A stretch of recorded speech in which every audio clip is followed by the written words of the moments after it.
Thank you for listening to this PodcastOne production. Now available on Apple Podcasts, PodcastOne, Spotify, and anywhere else you get your podcasts. The following program is a PodcastOne.com production. From Hollywood, California, by way of the Broken Skull Ranch, this is the Steve Austin Show. Give me a hell yeah. Hell yeah. Now, here's Steve Austin. All right, we're rolling sound here. Steve Austin Show. I got Bray Wyatt on the other end of the line. I'm coming to you from the Broken Skull Ranch out here in the middle of nowhere, Tilden, Texas. Bray, ain't no buzzards flying overhead. Where are you and how are you doing? Well, I'm in my own region of the South. I'm doing fantastic, man. My own little peace of mind. Your own little peace of mind. Well, God dang, with the money you're making, you ought to have your own cell tower over there so you don't cut out on me on a conversation. And I don't spend any of it either. Well, I would venture to think that that's kind of third generation mentality. Just coming down from your grandfather Black Jack to your father to the Wyndhams. Save your money, kid. Was that ingrained at an early age? I feel like I was always destined to do this, no matter what else came about in my life. I think we grew up with a different understanding of it. I still laugh when I hear people, some of the boys, they get into the business and they have to go and explain it to their families, and it must sound so ludicrous to them, you know. But for me, it was literally like, well, you ready to do this? And I'm like, you know what I mean? Yeah, I'm ready to do it. Well, hey, man, I was watching a video of you on YouTube as Husky Harris. And on YouTube, it was Meet NXT Rookie Husky Harris. Now, basically, as I watched this clip, and it's about a minute and 26 seconds long, I saw shades of the Bray Wyatt character way back then, just from the confidence, the swagger, and the belief in yourself. But you underwent many changes, early in your career. Now, you started from scratch at the NXT school, correct? Or what do they call it, FCW? It was FCW back then, Dr. Tom Pritchard. So you knew you were going to be a pro wrestler from way back in the day. Was that where everybody told you to go, or were you just going to strike out and find someone to teach you the business? Well, I was playing football at the time. And football was going well. I played at Troy University in Alabama, and I was there, but it just wasn't right. It was like I was itching to get at this. And my brother, he went to FCW straight out after high school. And once he was in the door, I pretty much couldn't take it anymore. I had to find my way out, and it presented itself. John Laurinaitis decided to give me a chance, and I don't think anybody ever looked at me and said, yeah, this kid's going to be something great one day. I think they kind of said it was basically just what it was, man. Yeah, we'll give you a chance and we'll see what you got. We're not promising you anything, and they never did. And I think I always had a real nasty little chip on my shoulder because of that, because I knew what I was capable of, and I always had some serious belief in myself and what I knew I would be able to do, because like you said, it was ingrained. I never wanted to do anything else, so this was everything or nothing. Man, from back in the early days when I was 7, 8 years old, I was changing channels on the TV, and I came across Houston wrestling out of the same Houston Coliseum. It was a smoke-filled arena. And when I saw two guys fighting for a championship belt, I fell in love with the business.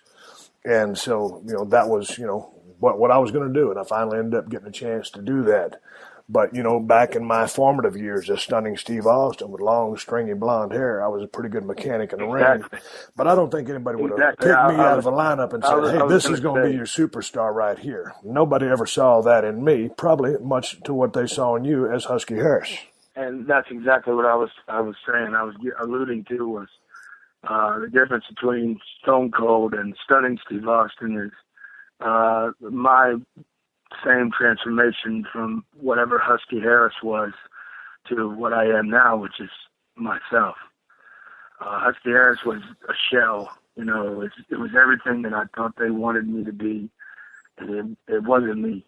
To me, it's like a blank chapter in my life. I don't even reminisce about it. I never think about it. All that it was to me was a chance to be reborn. It was drive me all the way to the bottom, throw me away, and then once they did that, it was, I'm coming back. I'm going to change everything when I get there. You know? But along the way, when you first get into business, therein lies the mechanics of the business and learning the psychology, starting at a 101 level, basic stuff.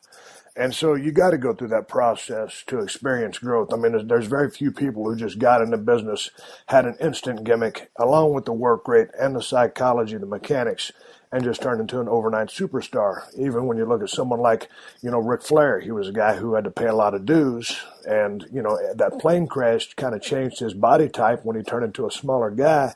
And, the Nature Boy was born. But it wasn't an overnight thing. And so nothing is. So, when you were Alex Mulligan or Duke Rotunda or Husky Harris, did you ever envision yourself at the top of the WWE as you continue your ascension? And still, I want to say on top, you're still rising. You still have a ways to go. But what were your goals when you got into business? Was it just, hey, man, I want to be a pro wrestler because that's what we do in this family, or I want to make an ass load of money? Because for me, it was just about being a pro wrestler. It was. It's funny that you brought up Axel Mulligan, because that was the beginning of Bray Wyatt. I got into this because this was my dream, and I got to live pretty much everything that I've ever dreamed. I've already lived here, and when I played football, I got to do all the wonderful things. I was an All-American in college. And I got to do everything that I wanted to do. I got to live that dream. And like I was saying to Axel Mulligan, that was when I got sent down after the Nexus. They put me back down here, and they didn't promise anything. I actually remember sitting and talking to Hunter and asking him, why, man? What did I do? Why? And he simply put it to me as, don't worry, bud. The cream always rises to the top. And I don't know if he has any memory of saying that to me, but it was something that always stuck with me. And I said to myself then, yeah, you're right. And I wanted to completely change myself and evolve. So when I went down, the Axel Mulligan character was just out of my love of horror movies and, stuff like that. And I basically put on a Slipknot mask and a Misfits t-shirt, and I walked out there, and if anyone has never worked under a mask, it is the most freeing, wonderful thing I've ever done. Because under the mask, I didn't have to be whatever they wanted me to be. Under the mask, I could kind of experiment. And when I let myself go out there and I kind of freed myself up, it kind of opened my mind to, okay, man, well, we can do this. Let's change. And that's how it happened. It started with that. And it's funny that they found the only clip of Axel Mulligan exists was on 3/16, which was a holiday at SCW, and we'd all give out stunners in our matches. Well, what was working, but for a lot of guys, when they put on a hood, it's hard for them, and from the heart of being hard as and babyface, more specifically, just because there's no facial expressions. But what you're saying is, once you was able to cover up your face, it freed up, whatever was inside you, just to go ahead and break all the molds and do whatever you wanted to, and give you that freedom. Was it because there was something to hide behind? Man, like I've never really taken acting classes. I never got that opportunity, but I've heard when Freddie Prinze Jr. was there, he told me the first day that he walked into acting school, he told him to stand up there, and they said, be a tree. And he was like, what? This is completely insane. And then when they started explaining it to him, and he started just going with the flow, he started moving like a tree in the wind and kind of let himself become the tree. And under the mask, I got to do that same thing. It wasn't as much about facials or who's your daddy, who's your uncle. It was about how can I portray this character that I'm trying to get across to the crowd without saying or smiling anything. You know, it was just whatever I wanted, whatever I felt like I could pull through and make it happen. And it just opened my mind to everything else about this business, that it's not just arm drags and tackles, that it's character and everything else that goes along with it. Arm drags and tackles are great when you have a character that people believe in, whether they love them or hate them, and they're the people out there doing those arm drags and drop kicks and all that other stuff. You mentioned your love for horror movies along with the band Slipknot. I'm a huge metal fan myself. So growing up, you a big horror movie fan, and what's your taste in music? I like a lot of mixtures music. It's not like I don't just like one genre, but I am a Slipknot fan. I love Lamb of God, like I mentioned before, the Misfits. They're a little punk, and they're like a punk horror band too, you know. So they stick out in my mind.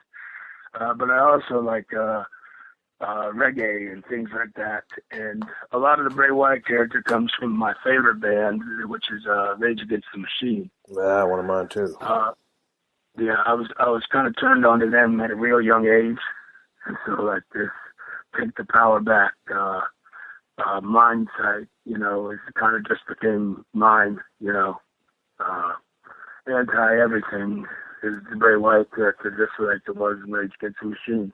For me, the Rage Against the Machine brought up that Rage Against the Machine, no pun intended, but I mean, it almost took me to, as an athlete, as a former football player myself, I had a killer instinct, highly competitive. I'm going to do whatever it takes to get to the top. Rage, their music brought that aggression out in me, and we did so many Stone Cold videos to bits and pieces of their music. In fact, I took Bulls on Parade to Jim Johnston to create my entrance music, and he come out with what he did, and how he did that I have no idea, but it was based on that. So, but when I watched the Bray Wyatt character, that's really cool, man. I never knew that. Oh, that's yeah, really cool. Straight up. But when I watched the Bray Wyatt character, then it brings out something different in you, because you, as Bray Wyatt, multifaceted, different levels, but I don't see that rage and anger. I see a free spirit who's laughing or mocking at everybody.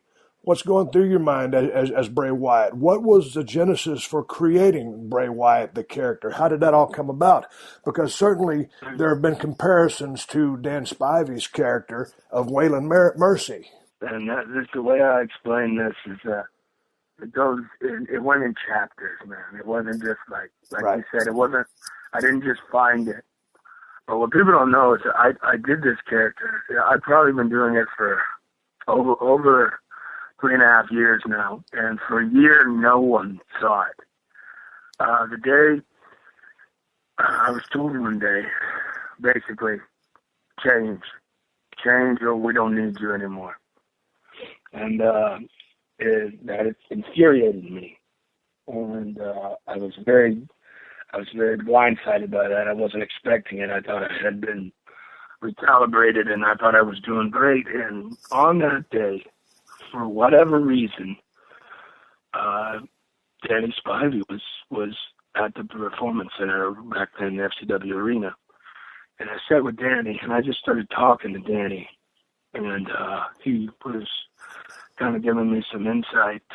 His nephew was there at the time, and I wrestled against his nephew in high school and played football against him in college, so I was close with him. You know him, Hackman, the one Tough Enough, Andy Levine. Right. And and I guess he just came to see Andy. But I sat down, I started talking with Waylon that day. And he started explaining to me what that character was, and I became really interested in it. And so I went back and I watched some Waylon, and then I started watching De Niro and Cape Fear. Yep. And I go, man, there's something here. And I started doing it, but then it grew and grew and grew. And next thing you know, I'm listening to interviews with Charles Manson, and I saw the movie Red State, and Rob Zombie's films have been a huge influence. And it was just like, and combine that with my natural mind for propaganda and conspiracies, and it just flowed together, and it became something natural to me. It became, someone could throw me a mic live on Raw and take off for 8 minutes, and I could fill it up, and it would make sense to me, because that's who I am. That's who I wanted to be. Which is the polar opposite of Husky. If you would have thrown Husky a microphone and said, "Talk, go," it would have just been wrong. It wouldn't have been me. And that's kind of that was the beginning stages of it. So how did you come up with the name Bray Wyatt? Very cool, interesting question. When I was talking to Waylon, I imagine it came from Waylon Jennings, the first name, Mercy. I'm not sure where that came from, but he was telling me about how he got the character from Cape Fear. But what was real interesting is that he's from around the same region I'm from, Florida. Right. And he's going, man, I grew up with so many crazy jobs. I just took inspiration from people that I knew growing up. So when I went back and I started doing the Bray Wyatt character, I had ideas for a name, this and that. But then I thought back to my roots and where I came from. And I had a childhood friend. His name was Bray Wyatt. Right. And Bray Wyatt was one of the most intense individuals I've ever known. He was in a car accident when he was young, and he lost the feeling in his face, and he's got these scars on his face, and he was basically impossible to knock out because he had no feeling in his face. Right. And he was just this intense country boy, a little older than me. I looked up to him when I was a kid, and so the name Bray came from him. And Wyatt is Wyatt Earp. Wyatt Earp. So you're a Western fan as well? I will say, yeah. What I like is I like outlaws. I'm an Oakland Raiders fan because I like outlaws. I like tough things. You know what I mean? I think you can respect that. I can. Let's talk about your theme music, because from what I've gathered, you were surfing the internet or going over a database of songs, and you come across a song done by Mark Crozer. Now, when I first heard your music, man, I'm a big Alice in Chains fan. It almost sounded like something that they would do with a little bit of Lane Staley in there, but it was not. It was this dude named Mark Crozer. You found this song. So how did you present this to the powers that be in WWE and say, dig this, this is what I want to use as my song? Yeah, that's another interesting little tale. There's a guy at FCW who I owe a lot to for that. His name was Rob Naylor. And they came in and they told everyone, we got a new database. Everyone's getting new music down here. So, everyone goes in, they hear the first little generic rock beat, and they go, yeah, that's me. Right. So they're all going in there for 5 minutes. But me and Rob Naylor, I said, I'm not leaving this place, Rob, until I am satisfied and I know that I've found the one. So I spent days in there with Naylor, and we were looking for just everything. And I kind of stumbled into, I said, type in Radiohead, because you would search the database and there's likenesses. So I typed in Radiohead because I liked the way it was just different. I didn't want rock music because it wouldn't have been right. I didn't want rap because it wouldn't have been right. I wanted stylized music that fit Bray Wyatt. And we found this blank track, no name. We didn't know who made it, but it was Live in Fear by Mark Crozer. And right when we heard it, we literally played it over the loudspeaker in the arena. And I walked out to it. And it was just that feeling of, man, this captured the essence of everything that I was trying to portray. This is the right thing, And we went with it. And since day one, I've always had that song down in FCW, through NXT, through all that. I had that song. And like I said, we never knew who made it. And I saw Mark Croser's name for the first time pop up on Facebook, or not Facebook, I don't have one of those. And he was baffled that that song would be brought into wrestling, you know? Right. He never fathomed in a million years. So it was very rare when we got to do the entrance together at Mania, and they were wearing the buzzard masks and all that.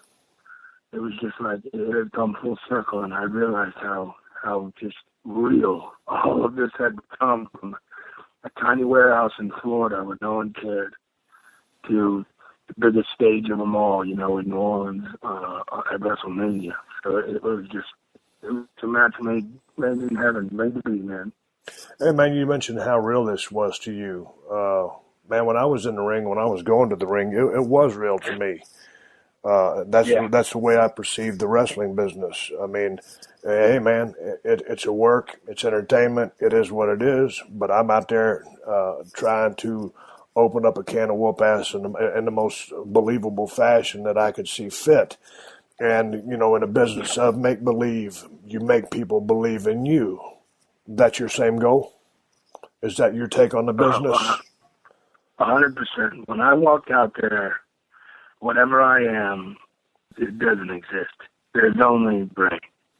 My mind is clear, and no matter how nervous I get, which I get nervous time to time, but not really, there's no nerves out there. Once I'm out there, I feel I belong. And that's the confidence I was talking about behind the microphone as well. Is I have nothing to hide. And I love Arn Anderson. And he's the one telling me every time before I get out, he's like, there's no way you can mess this up, kid. You and him are the same man. Right. And I really take that to heart. And that's just how it feels. I feel at home. It's like all that preparation, all the traveling, all that is what they pay me for. When I go out there, I'm doing that for free, for fun. The Steve Austin Show. The Steve Austin Show. Hey man, you own or rent your home? Sure you do. And I bet it can be hard work. You know what's easy? Bundling policies with Geico. Geico makes it easy to bundle your homeowners or renters insurance along with your auto policy. It's a good thing, too, because you already have so much to do around your home. Go to geico.com, get a quote, and see how much you could save. It's Geico easy. Visit geico.com today. That's geico.com.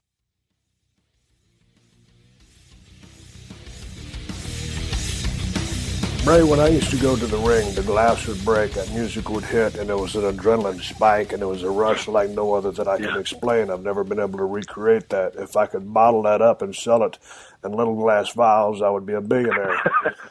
And it's not a drug. It's just the excitement that goes with performing in front of a live crowd, and I don't give a damn if it's 20,000, it's 80,000, or it's 200. That's what I felt when I was going to the ring. It was just rage, anger. F you, we're going to have a damn bust-ass match. And that was the aggression and that unpredictability that Stone Cold brought to the ring. As Bray Wyatt, when you go to the ring on your entrance, so different, carrying the lantern, and I don't know what you're doing in the house shows, but from watching Monday Night Raw, and they dim the lights down, the lighters go up, you come out with a lantern. What is the feeling you experience as you walk to the ring? It is almost indescribable. You turn that corner and you come at a gorilla, and now my lantern smokes as well. So the smoke is shooting up my face, and I'm completely entranced. You know, you hear the graphic, the bam, you know, and then you walk out, and you can hear the people. But what the essence is that gives me the biggest rush is when I look out and there's just a sea of lights. They hold up their lights, and just being able to see that. I wish everyone, like you were talking about the glass breaks and the adrenaline rush, I wish everyone could see that from my perspective. It's one of those things where it makes everything real. As simple as that is. A bunch of people holding up cell phone lights. It is just an entrancing sight. I can't even put it into words, man. It is just the coolest feeling. happens everywhere, you know. It happens in all over Europe. I was just in Europe for 2 weeks, and it happens in Chicago, New York. It's everywhere, man. Malaysia, and it's cool to know that once upon a time when I was given the name Husky Harris, I thought, this is going to be my legacy. Well, what a piece of trash I am, you know. And to see it come to this, and know that I have reached that many people. To where I'll be remembered for something that I can honorably put my name behind, you know. And man, what a feeling, man. Well, talk to me, man. You've been when y'all first made your debut as the Wyatt family, Bray Wyatt, Luke Harper, Eric Rowan. You guys, you know, they put the vignettes out there. You guys make your debut. Now, you guys are heels. But now, as time has gone on, I mean, you're damn near 50-50. You're doing things to elicit. You're doing things to elicit heat, but there's a cool factor there. There's a fact that you're a breath of fresh air. Things are a little bit different. You decide to set free Luke Harper and Eric Rowan. So now it's just you.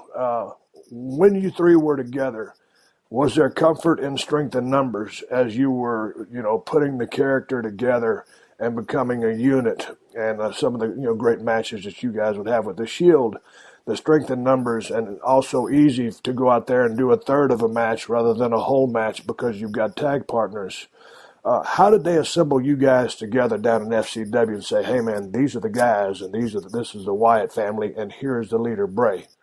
There's been... And I have a lot to thank Dusty Rhodes, you know, for this. You know, he's family to me. There was only Bray at first. And what the world doesn't know is there's been a ton of Wyatts. A lot are already on the roster as other names. And that all stemmed from, you know, this character becoming like this. It was started off as this, you know, backwoods sociopath. And it turned into this Charles Manson-esque cult leader. And that's what I really got behind, because then, you know, then I have a message. Then I have a reason for this. And, I mean, I started off with Eli Cottonwood. Right. On TV. There had been other combinations before that. I don't need to name names for future purposes. But it was me and Eli, and Cesaro comes to me and he goes, dude, you got to see this guy. He just got signed. He fits with you. He's a good friend of mine, and I want you to take a look at him. I said, of course, man. So when Harper got there, day one, we just knew. Right. We knew that, you know, we were supposed to be together, you know. This Freebird situation, he's definitely my Gordy. And we started working together, and it just really clicked between us. You know, it was just natural, and we kept working together. I actually called him Samson at the beginning. It's what I wanted him to be. And so then he was along with us, and here's this big giant Viking-looking character. And they said, here, take Rowan, see what you can do like this. And, you know, I said, perfect, you know, 3 monsters put together, you know, 2 gigantic heaters for me. I love that situation. And so with Rowan, I went, because Harper was already put together. What Harper is today on WWE television, he was probably 10 years ago working all over the world. Correct. Rowan, we had the idea that I wanted to make him a Frankenstein monster. You know, and this is completely, you know, it's up to us, you know, come up with something, make it work, and I had no problem doing that. Here, I'll make you the Frankenstein monster. I went to the Halloween store, and I bought the lamb mask, the one that he wears today. I bought 30 years ago at a Halloween store, and I said, this is where it's at, man. This could be iconic. This is a metaphorical mask, you know, that could really catch on. You and the lamb, we always talk about the wolves and all that, you know, and it just clicked with all 3 of us. And unfortunately, we were rolling, and I tore my pectoral major. And that's another thing that I look back at and I say, it was one of the greatest things that happened to me in my career. Because had I not torn my pec, I think I would have been a solo act up there rather than three of us. So then when I tore my pec, we were in however many months, and we really came together. I never missed a TV taping. I was always on there talking and building these two monsters. And they took it and ran with it as well. It really just worked. It was hitting on all cylinders for everyone involved. And that's kind of like where the animosity between us and the Shield really stemmed from, because we were already a three-man group, put together, groomed, already in existence, ready to go, just give us the outlet and we're ready to rock. But the Shield came up during that period of time where I was hurt, and they threw those three together, who were all extremely talented individuals. They threw them up, but we always looked at it as we're going to be their demise. We're coming for them, and when I'm ready, and when this thing is ready to be brought to the limelight of the world, we're going to take the Shield. And so it was all real. It was a competition. They had been there and they had done it up there. We were NXT. We were the first product ever brought from NXT, as is 100%. And when we collided. How competitive was that atmosphere for a shoot? Because, hey, man, it's the business is a work, but when you're fighting for a spot, it's a shoot. And within that shoot, there's cooperation, because it is what it is. But make no mistake about it, if you got three badass cats, which is Shield, and to your point, are extremely talented, as are all the members of the Wyatt family. But there is that, speaking for myself, asking you, that competition therein within your spot on the roster of who can go out there and rock that house or put the best promo or put more asses in the seats. That's a shoot, correct? Oh yeah. And like I was saying, the first time that we were even in the same ring together, you could just feel like the atmosphere changed all around us. Everyone, all the people were ready to see it. We were ready to give it to them. And backstage, we all quarrel because we all want to be the guy, but we all six of us, and a couple others, Cesaro's and those guys, we have this mindset, and it doesn't matter who he is and how they know it. This is what it is. This is ours now. We're going to take it, and it's going to be ours for a very long time. All of us put together. We're not a unit, but we are. We are the future. But there's strength in numbers, and the more people you have on that roster that can put asses in seats makes the company better, it makes the product together, and that competitive atmosphere makes everybody better. It's it's like the WCW versus WWF Monday Night Wars. It's like you're competing, and you're all in it together, but you're competing. You said one name, and I'm not going to ask you to elaborate on this point, because your spot is within the WWE. I'm on the outside. I see Cesaro. Yeah. I know he's a friend of yours. I see a superstar waiting to happen. I just keep waiting for them to put the right pieces together, or for him to come up with just that one small piece that will put him to that next level, because I see money in that kid, and he seems like a hellacious worker, seems like a good human being. There's one or two pieces missing, but when he puts those pieces together, he'll ultimately be a big draw there in the WWE. I want to ask you a little bit about again, I don't want you to speak to that because that's me. I don't want to stir up any stuff. That's fine. I see it in Cesaro as well. When I look at my future and I think about my future, of course, I want to go against all the big names. I'd love to do a WrestleMania with you. You'd be up for it. But when I look at the future, I see myself taking on the likes of Cesaro, Dean Ambrose at Survivor Series. Like that is what I see as the future, and I think he has all the tools, 100%. I'm ready to go with him whenever he's ready. You know what I mean? Right. Hey, Steve Austin. I'm coming right back with Bray Wyatt right after word from our sponsors. The Steve Austin Show. The Steve Austin Show.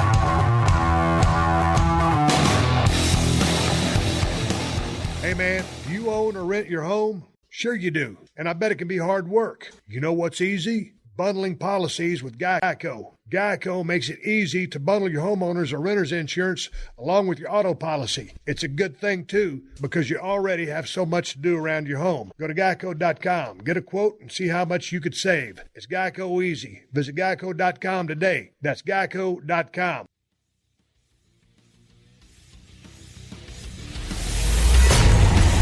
All right, here we are back with Bray Wyatt. All right, Bray, you're 6 years in the business. You're 27 years old. You're a young cat. Theoretically, you got 10 to 15 years left in the tank if you take care of yourself. So where do you see yourself right now? I mean, as far as your mechanics, obviously you can execute in the ring. From a psychology standpoint, from learning the ins and outs, and you basically worked heel, but you're a quasi-babyface. It all depends on the storyline that they have you in, but how comfortable are you with where you're at in the game right now? Because in my conversations with Arn Anderson back in the day, we would always kind of come to the agreement. It takes, some people close to 10 years to really grasp the whole picture, because in that 10-year run, then they would have had time to had a lengthy run as a babyface and as a heel to understand the opposite side of the spectrum from working heel versus baby versus heel. So at 6 years in the business, where are you at as far as where you think your game is? How much better can you make your game? Well, I have no idea, honestly. But when I look at myself a year ago, I watch the things I did and I go, I'm better than that now. Yes. When I watch myself, and I've done that throughout my career, and that's all I really want to do is I just want to keep growing and get better. And I actually had a good conversation with Undertaker as far as keeping yourself fresh and evolving. And, no one did it better than him. No. Ever. Longevity, hell, he had a great run. Yeah. Yeah. And when I was talking to him, he was basically, giving me some hints. I'm not going to say a bunch, but yes. He told me, you'll feel it, man. You'll know when. And you never stop learning here. I'm sure even you can still learn. It's a never-ending cycle, and that's what I want to do. I just want to keep growing and keep getting better. And who knows where I could end up, but I definitely see myself on top of this thing. And I wouldn't let anyone tell me different. It's ours, it's mine, ours for the taking. But you still, every time you go to the ring, I would learn something new. And then sometimes you could be on a tremendous hot streak, and all of a sudden you run into a town, with all due respect to Nassau Coliseum, sometimes you never know what you're going to get with that crowd. And so sometimes you go out, and after having a string of, 10, 15 great matches, you have a bomb.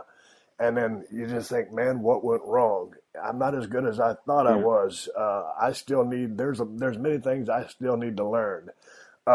This was it would happen ever so often with myself.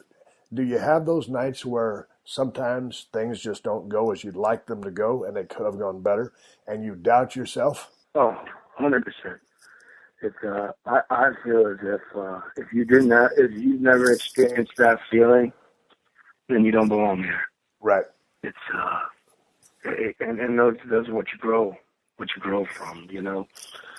Everything I did when I was brand new was different and new, and that's why I have to keep evolving. I have to keep trying to change myself, to perfect myself as much as I can. But when I get to those points, I do something 6 months ago when it was, game changing, and I do it again, the same similar thing.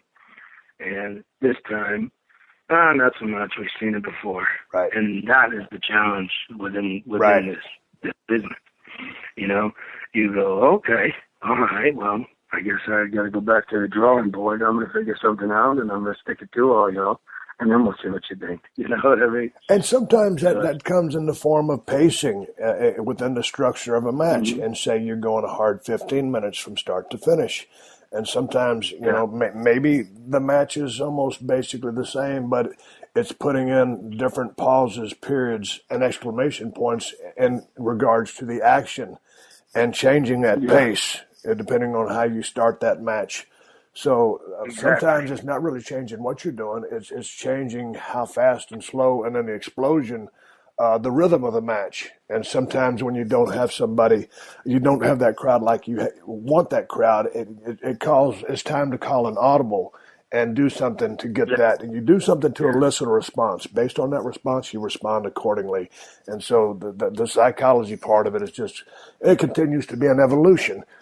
I know your character, Bray Wyatt, was, in talking to Waylon Mercy, Dan Spivey, and your horror movie background and putting all the pieces together, some interviews from Charles Manson.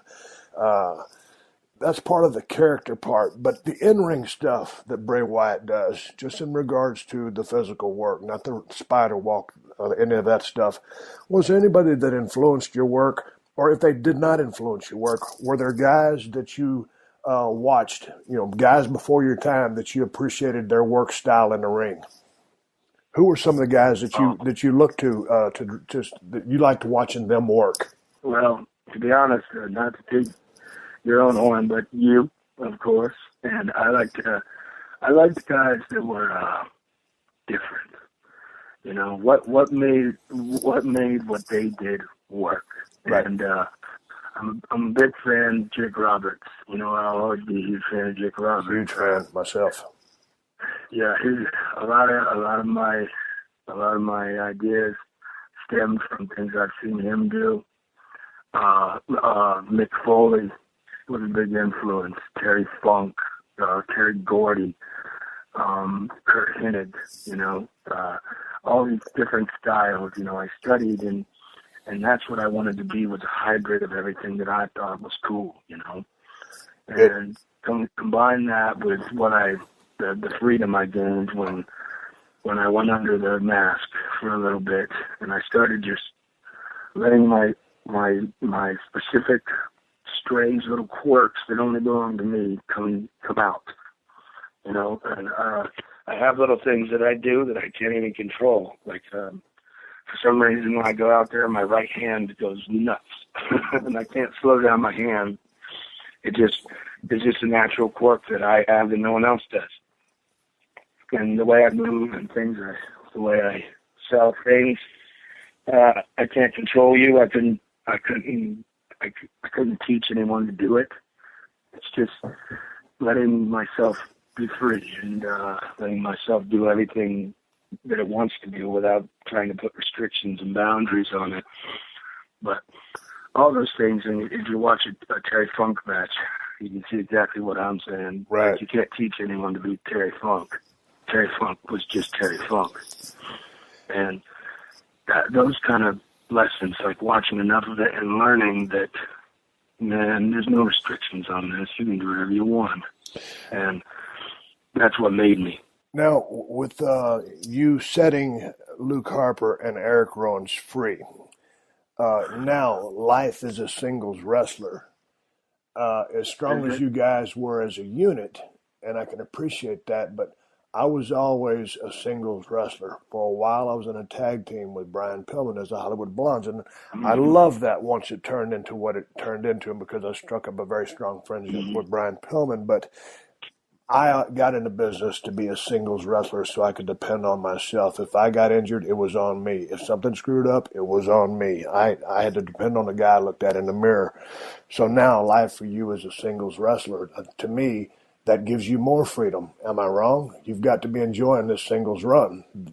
You jettisoned off from the pack, and now this is all about Bray Wyatt. Yeah. Honestly, either way, I'd have been happy. Because me, Rowan, and Harper, we became brothers. You know, we everything was the same for all of us for so long that we just got used to it. And when we were given an opportunity to fly solo, it was very exciting for all of us. You know, but for me, as a singles guy, you know, there's one goal I have left, you know, and I got to win that world title. Sooner or later, it's going to be my time. And that's what really is so thrilling about this, too, is I don't have to be handicapped as far as this is what you are. You're a cult leader, and you do this and this. It's like I'm free to evolve again, too, which I'm excited of the ideas I have for that. But that world title, you know, I got to have that.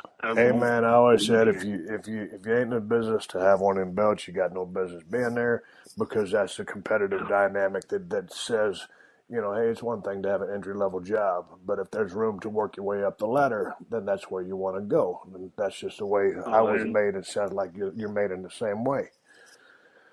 Yeah, well, even if there ain't room, I'm going to make some.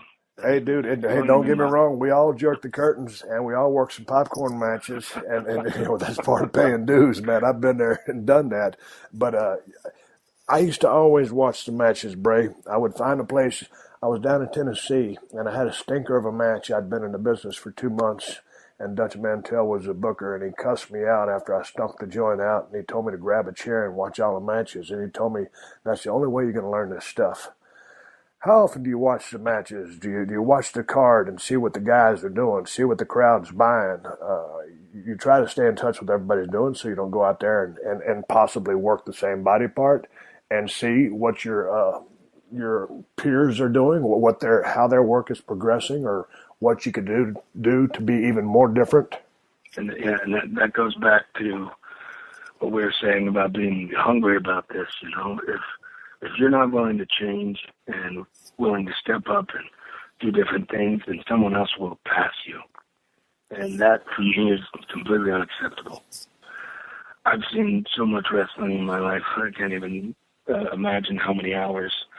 But when you watch guys like, especially on these pay-per-views, it's become extremely competitive, you know? No one wants to follow this match or this or that, and I always want to be that match that no one wants to follow. Same with Harper and Rowan. They were the same mindset. And that's what it's become. Is when I go out and they give me this allotted time on this pay-per-view, I am going to do whatever I have to do to make sure that no one can follow it.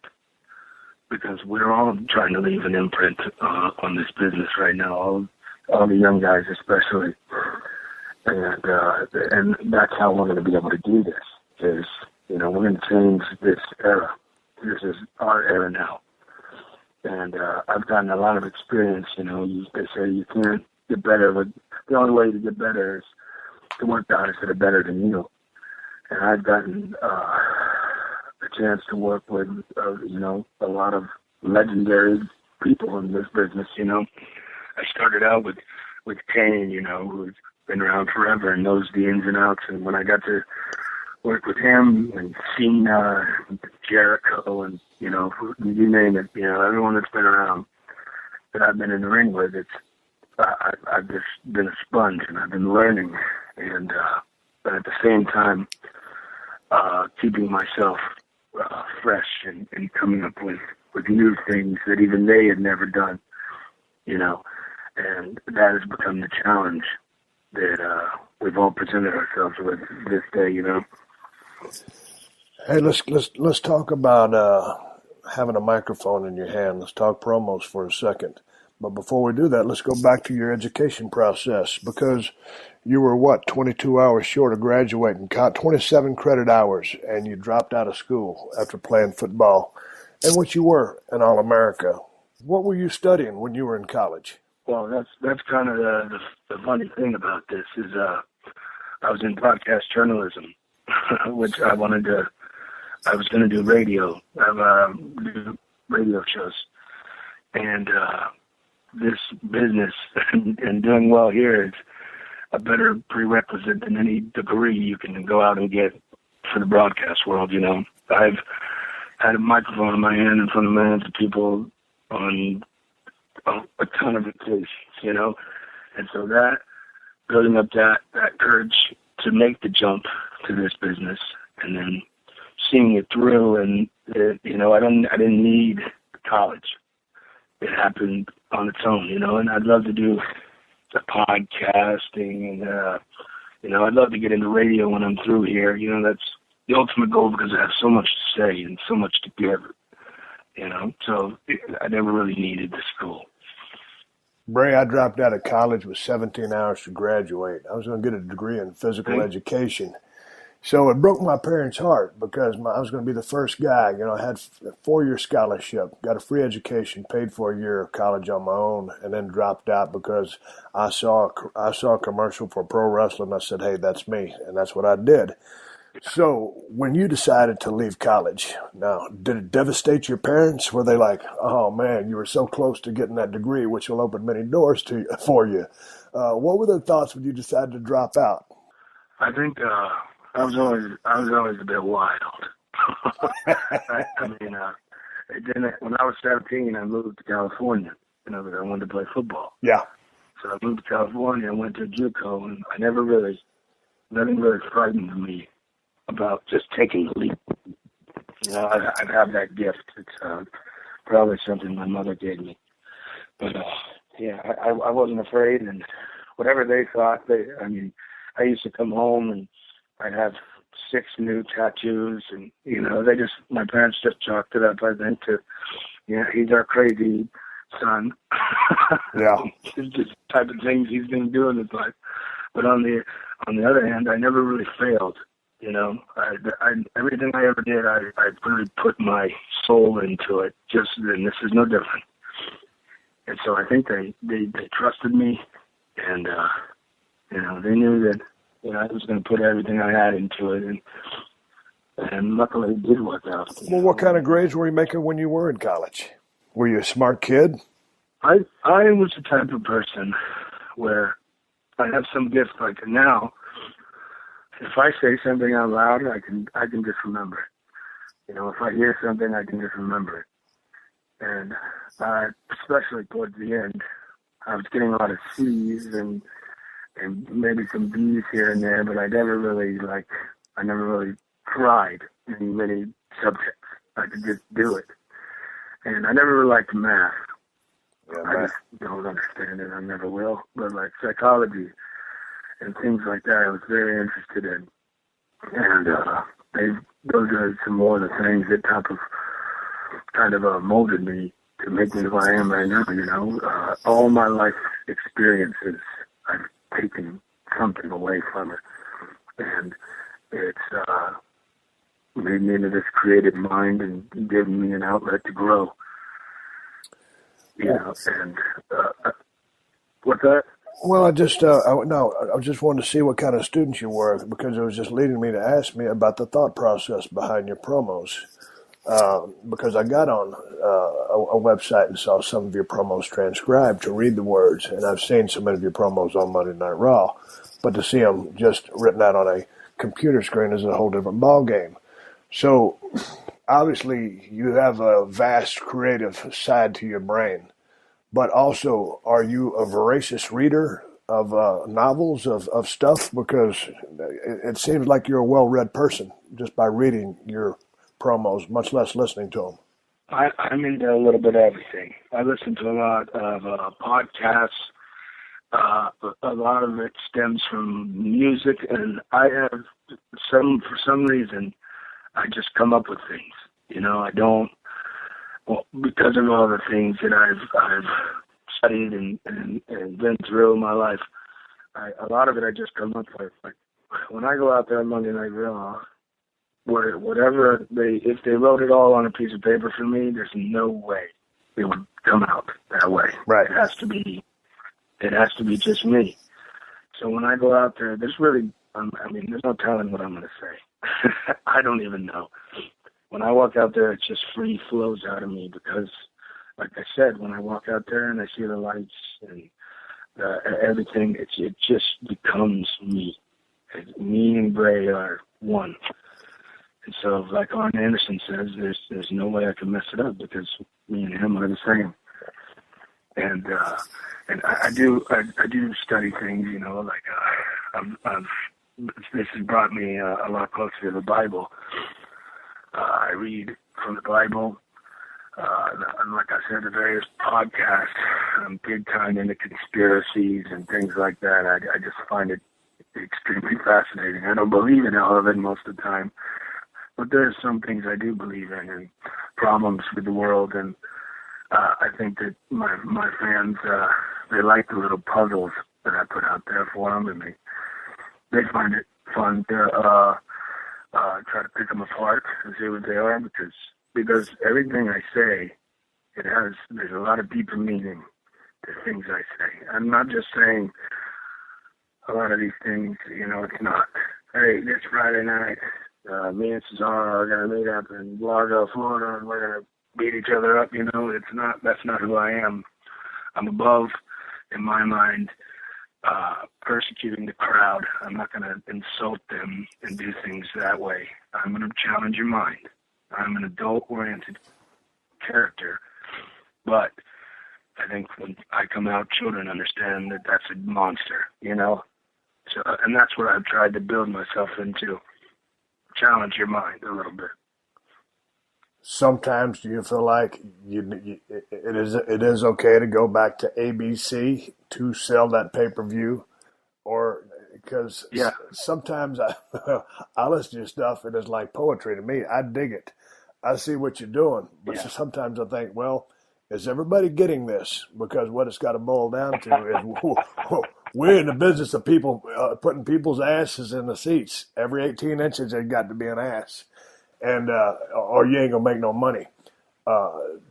Do sometimes you feel like you do need to be very transparent? This is what's going to happen after that soliloquy? Yeah, and I think that happens naturally. For instance, when I first debuted, I was trying to explain this person, but in this eccentric type of way. And if you look at what the things I did right from the beginning, they were extremely confusing and poetic, and that's just the way it was. It was my art and my way of explaining who I was, because I never liked people to just look at us and they immediately go, "Oh yeah, I understand that." They're hillbillies or whatever, and I wanted it to be a lot more complicated than that. And I think that's what we got behind. You know, people go, "Yeah, oh, here come the Godwins," but then when they started listening to us and started seeing that we were way, way out of bounds, it initially caught their attention. But when you get in these feuds and it's me and Daniel Bryan, or me and John Cena, or me and Dean Ambrose, I am the type of person that I cut into your mind, and I can put those generalities out there of here's why, and here's what I'm going to do to you, and they all understand that. Bray, before we wrap up this part of the podcast, you know, 2K15 is the people that put you and I on the phone line together. So you are in the business of selling tickets. I was in the business of selling tickets and was quite successful. Let's sell some video games. This is the first year that you've ever been a video game character, Bray. You were scanned for the game just like I was. You done the VOs, you did all that stuff. And that's just one part of being a WWE superstar. The things that happen outside the ring, the business aspect, you're still learning all that. What's that been like? What was it like to see your likeness replicated like that for the first time ever on a video game? I mean, that had been a blast, right? Yeah. I mean, it's unbelievable, man, really. And I might sound a little biased, but I think that the Bray Wyatt character with Rowan and Harper in it is I mean, they've never had anything in the video game like us. Some of the things that we do that are so different. I mean, I don't know if you've had a chance, but if you take a look at that entrance, it's unbelievable. It's on the point. Are you a gamer? I'm not extremely into video games, but I have played many in my life, I would say. Oh, I'm quite open about the fact that I haven't played a whole lot of video games, but I've always been honored to be in as many as I have, and so that people that are gamers can live vicariously through the very interesting, unique, original character that you created, or a Stone Cold Steve Austin, or a John Cena. But you were featured on the TV spot and positioned as one of the next big stars to carry the torch, along with the WWE legend and Hall of Famer Hulk Hogan, current face of WWE and WWE 2K15 cover star John Cena, and rising stars Roman Reigns and Cesaro. Now, Bray, during the TV shoot, you were in a swamp down there in Tampa with a crew of 4 different boats in a thunderstorm trying to capture the perfect shot. You said it was the coolest shots you said it was one of the coolest things you've ever done. Tell me about this experience. Yeah. It was actually, and if you're familiar with the South, which I know you are, yes, sir. Heat lightning, which actually, goes sideways in the sky. And it was, we were out there, and at first they wouldn't even let me drive the boat. And I was like, listen, man, this ain't my first time on a boat. I could probably teach you some stuff about this boat. It was really cool. There was no stress involved. It was just me alone with my mind, them just filming me driving this boat. And that was cool that the thunderstorm got that. And it was how rewarding it is, to see the cast of characters they picked to represent this video game, and I'm honored to be one of them, because I think they captured in the video game, they captured everything that I am and everything that I stand for. I could have been a little bit more jacked, I think, a lot more bastard. Hey, was it your idea or their idea to go out on a boat? I think that was them, but if they would have asked me what I wanted to do, I probably would have said, let's go out on a boat. Yeah. I mean, it's the perfect way of catching my essence, I think, take the other guys in a boxing gym and do this and that, but there's not another one of me, If you put anyone else on that boat, they would have been like, why is Cesaro out on the boat?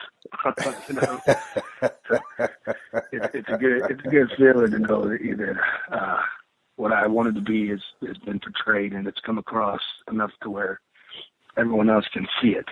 And, it's just wonderful, man. What a cool experience all this has been. I look forward to doing 20 more, Hey, let me ask you one more question about this 2K15 thing. You got stars from different generations, and you got the fantasy matchups that the fans can play.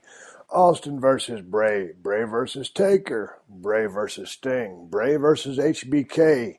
If Bray could pick an opponent to have in a program with any generation, who would that be? And I'm asking you, Bray Wyatt. Give me the answer.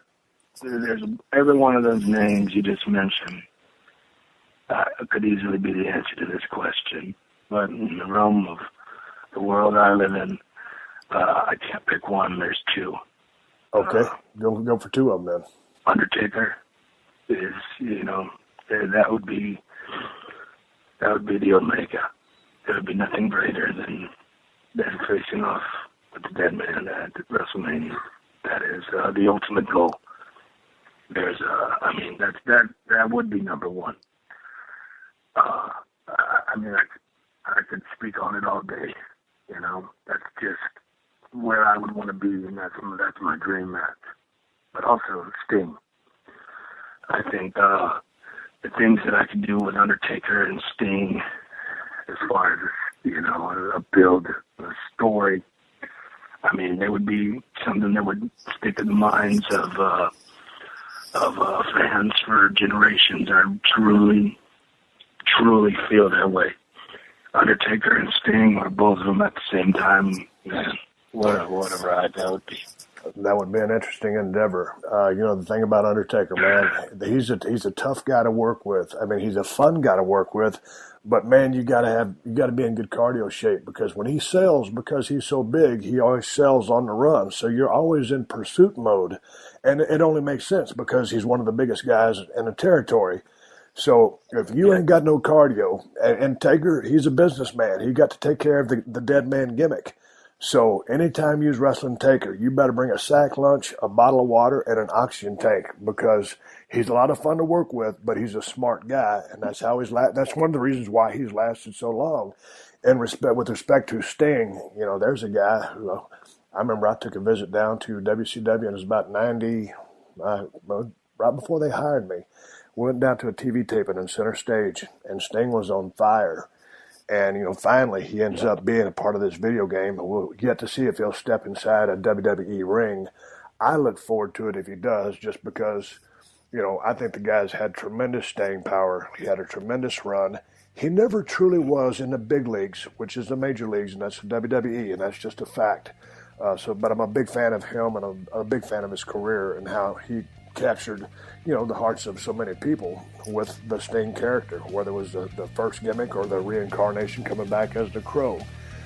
He's had a hellacious run. All right, I'm sitting there talking to Bray Wyatt. We're going to wrap this session up. You can catch him next week. Coming right back here on the Steve Austin Show. Bray, I appreciate your time. We'll catch you next week. This has been a Podcast One production. Download new episodes of The Steve Austin Show every Tuesday at PodcastOne.com. That's PodcastOne.com. What's better than courtside seats? Free sports on Pluto TV. Hey, sports fans, get all your sports free on Pluto TV. Pluto TV is your home for sports. Watch 24/7 channels of MLB, MLS, MMA, sports news and analysis, plus documentaries, TV shows, and movies, all for free. No signups, no fees, no contracts, ever. Download the free Pluto TV app on any device.